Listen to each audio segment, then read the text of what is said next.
Hello everyone, welcome back to Codehub Pro, your go-to channel for mastering Linux concepts, commands, and system administration techniques.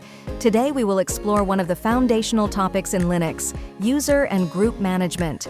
Understanding these concepts is essential for maintaining secure and efficient systems, whether you're managing personal servers or enterprise-level infrastructure. In this video, we'll cover the different types of users, essential configuration files, critical commands for managing users and groups, and practical examples. We'll also delve into best practices for maintaining a secure and organized user management system.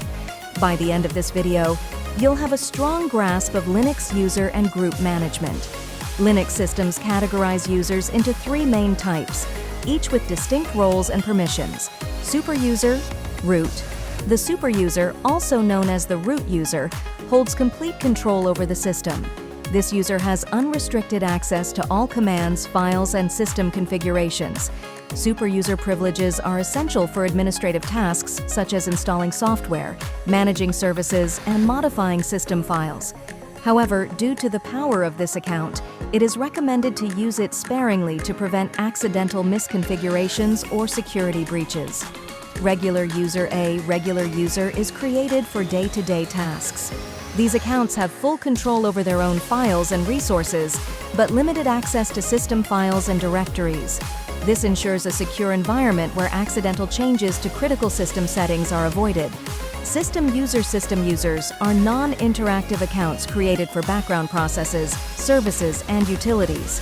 These accounts are not designed for login purposes, but are critical for running system-level tasks, such as database services or web servers.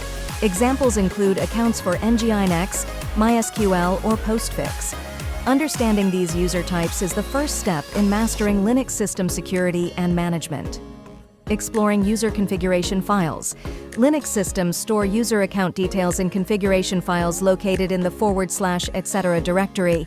Two of the most critical files are /etc/passwd and /etc/shadow. One /etc/passwd.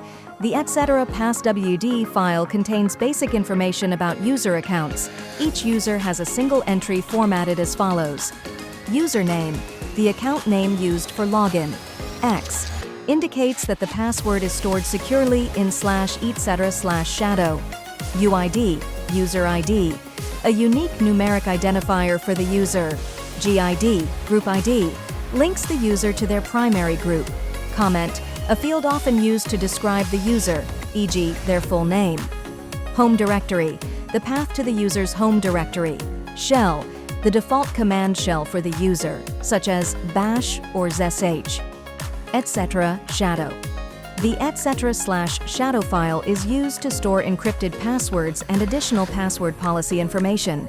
This file is accessible only by privileged users to ensure security. Fields in this file include username, links the entry to a user account. Password, stores the encrypted password.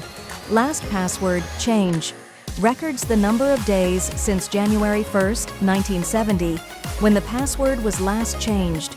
Minimum and maximum days, define the minimum and maximum time a password can remain unchanged.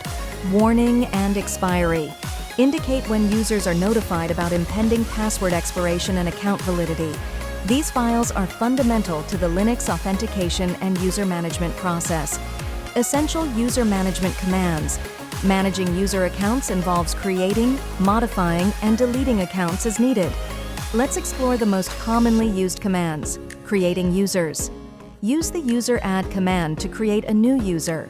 For example, useradd username dot. This creates a user with default settings defined in /etc/default/useradd. Setting passwords. Assign a password to the newly created user with the passwd command. Passwd username. Deleting users. To delete a user, use the userdel command. Userdel username. Add the R option to remove the user's home directory as well. Userdel R username, modifying users. The usermod command is used to modify user properties. For instance, to add a user to a secondary group. Usermod-ag group name username. These commands form the foundation of user account management in Linux. Group management groups allow administrators to manage permissions collectively, streamlining access control. Each group has a unique identifier and can include one or more users. Understanding groups are listed in the /etc/group file, formatted as follows. Group name xgid group members group. Name the name of the group. X indicates that group passwords are not commonly used. GID, the group's unique identifier. Group members, a comma-separated list of users belonging to the group. Managing groups, create a group. Groupadd group name, delete a group. Groupdel group name, modify a group. Rename a group using the groupmod command. Groupmod, and new group name, old group name. Groups simplify permission management, especially in environments with multiple users. File ownership and permissions. Linux uses ownership and permissions to secure files and directories. Each file has an owner and an associated group. Changing ownership. The chown command is used to change the file owner, chown username file. To change both owner and group, chown username :group file. Changing group ownership. Use the chgrp command to change the group of a file. chgrp group name file. File ownership and permissions are critical for controlling access to system resources. Best practices for user and group management. Regular audits. Periodically review the etc., passwd, and etc. group files to ensure that all accounts and groups are necessary and correctly configured. Password policies. Implement strong password policies and monitor expiration settings in /etc/shadow to enhance security. Limit root access. Avoid using the root account for regular tasks. Instead, use sudo for temporary privilege elevation. Group organization. Create meaningful group names and assign permissions logically to maintain clarity and efficiency. Backup configurations. Regularly backup critical files like /etc/passwd, /etc/shadow, and /etc/group to recover quickly in case of errors. Conclusion: user and group management is at the heart of Linux system administration.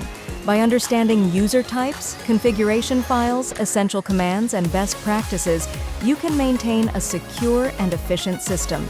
If you found this video helpful, subscribe to Codehub Pro for more in-depth tutorials and tips.